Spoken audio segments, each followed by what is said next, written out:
චුටි අය අපච්චි එයා හරි අක්කේ හරි මේ කම්පියුටර් එකේ තිබ්බ ඩේටා එකක් මොකද? කිරන්න අහන්න නැති මන්න කම්පියුටරේ වැඩ කරේ නෑනේ අයියෝ ඉවරයිනේ ඉතින්.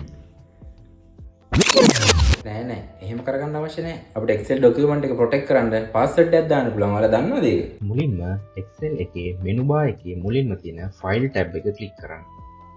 ඊට පස්සේ info යටතේ තියෙන පළවෙනි option එක protect workbook තෝරන්න.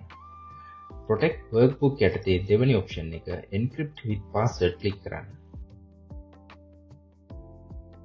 ඊට පස්සේ එන dialog box එකේ password කියන තැනට ඔයා කැමති password එකක් දීලා නැවත ඒ password එකම re-enter කරන්න. ඊට පස්සේ ඔයාගේ workbook එක save කරලා close කරලා නැවත open කරලා බලන්න password එකක් ඉල්ලනවද කියලා.